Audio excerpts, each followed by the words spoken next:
शिवलिंग पर जल क्यों चढ़ाते हैं और जल को कैसे चढ़ाना चाहिए, आओ जाने।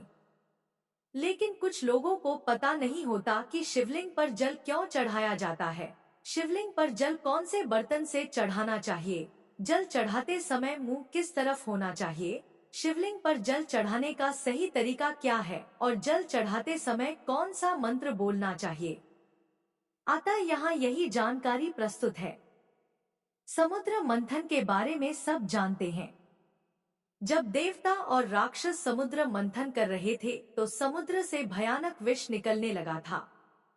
उस विष को भगवान शिव ने धारण किया था, लेकिन उस विष के प्रभाव से शिवजी का शरीर बहुत गर्म हो गया और उनके शरीर से ज्वालाएं निकलने लगी।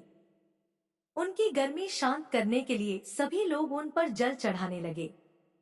जब तक विष निकलता रहा तब तक शिवजी उस विष को ग्रहण करते रहे और गर्मी शांत करने के लिए सभी लोग उन पर जल गिराते रहे। इससे शिवजी की गर्मी शांत हुई और वे बड़े प्रसन्न हुए। तब उन्होंने प्रण लिया कि जब भी कोई उन पर जल चढ़ाएगा वो उसके जीवन से हर प्रकार का संकट यानी विष ग्रहणों कर लेंगे। इसीलिए संकट निवारण, शिवजी की प्रसन्नता तथा आशीर्वाद के लिए शिवलिंग पर जल चढ़ाया जाता है।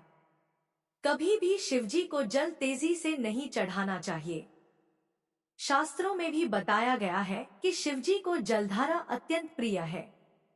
इसलिए जल चढ़ाते समय ध्यान रखें कि जल के पात्र से धार बनाते हुए धीरे से जल अर्पित करें। पतली जलधार शिवलिंग पर चढ़ाने से भगवान शिव की विशेष कृपा दृष्टि प्राप्त होती है। यह बहुत महत्वपूर्ण है कि शिवजी को जल अर्पण करते समय हमारा मुंह किस तरफ होना चाहिए। शिवजी को जल चढ़ाते समय हमारा मुंह उत्तर की तरफ होना चाहिए। जलहरी की दिशा, मुंह, हमेशा उत्तर की तरफ होती है, अतः हमें जलधारी के मुंह के दूसरी तरफ रहना चाहिए। सबसे पहले जलहरी के दाईं तरफ जल चढ़ाएं, वहां गणेश जी का स्थान होता है। फिर बाईं तरफ कार्तिकेय जी का स्थान होता है, वहां जल चढ़ाएं। इसके बाद दोनों के बीच शिवजी की पुत्री अशोक सुंदरी का स्थान होता है, वहां जल चढ़ाएं। जलधरी का गोलाकार हिस्सा माता पार्वती का हस्तकमल होता है, उसे साफ करके वहां जल चढ़ाएं।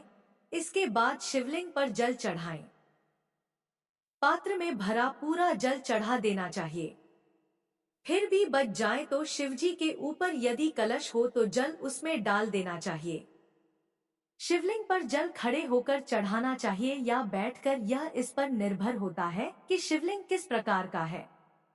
क्या आप जानते हैं कि शिवलिंग कितने प्रकार के होते हैं?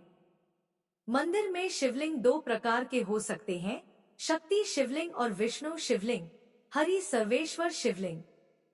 जिस शिवलिंग की जलहरी धरती से छूती हुई होती है वो शक्ति शिवलिंग होता है। इसकी जलहरी माता पार्वती का हस्त कमल होती है। ऐसे शिवलिंग पर बैठकर जल चढ़ाना चाहिए। जो शिवलिंग डमरू के आकार का होता है, जिसकी जलहरी धरती से थोड़ी ऊपर होती है, वो शिवलिंग विष्णु शिवलिंग कहलाता है।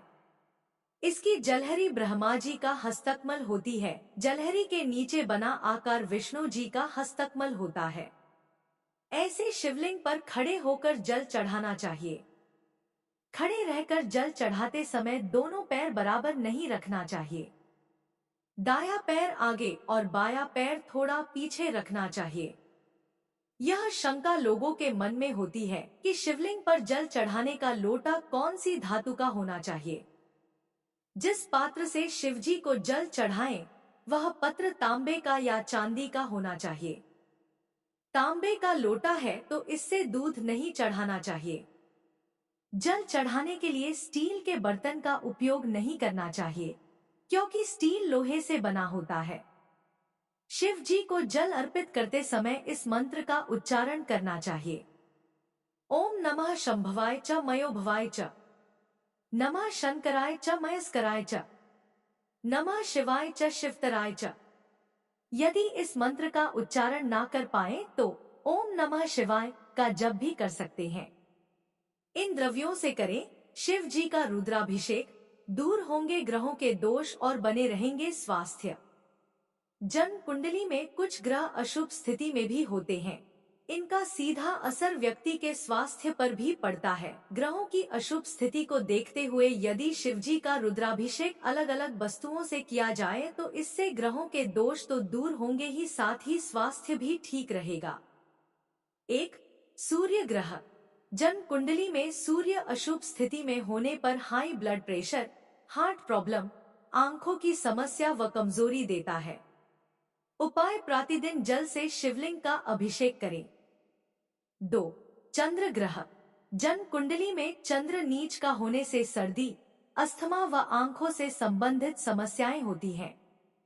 उपाय: कच्चे दूध में काले तिल मिलाकर शिवजी का अभिषेक करें। 3. मंगल ग्रह। जन्म कुंडली में मंगल अशुभ स्थिति में होने से खून व पेट से संबंधित बीमारियां होती हैं।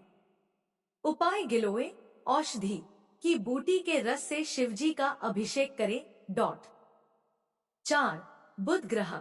जन्म कुंडली में बुध नीच का होने से पेट व फेफड़ों से संबंधित बीमारियां होने की आशंका रहती है। उपाय: दूध में पीले फूल मिलाकर शिवजी का अभिषेक करें। 5. गुरु ग्रह। जन्म कुंडली में गुरु अशुभ स्थिति में होने पर स्किन, दांत व कफ से संबंधित बीमारियां होती हैं। उपाय: विधारा की बूटी के रस से शिवजी का अभिषेक करें। 6. शुक्र ग्रह। जन्म कुंडली में शुक्र कमजोर होने पर यौन संक्रमण, कमजोरी व शीत से संबंधित बीमारियां होती हैं। उपाय: पंचामृत से शिवजी का अभिषेक करें। 7. शनि देव। जन्म कुंडली में शनि नीच का होने से अस्थमा, खांसी व घुटनों से जुड़ी समस्याएं होती हैं। उपाय: गन्ने के रस से शिवजी का अभिषेक करें। 8. राहु ग्रह। जन्म कुंडली में राहु कमजोर होने से डिप्रेशन, बुखार व दुर्घटना होने की संभावनाएं रहती हैं। उपाय: भांग या नागकेसर से शिवजी का अभिषेक करें। 9. केतु ग्रह। जन्म कुंडली में केतु अशुभ स्थिति में होने से शुगर, कान व गुप्तांग से संबंधित रोग होते हैं।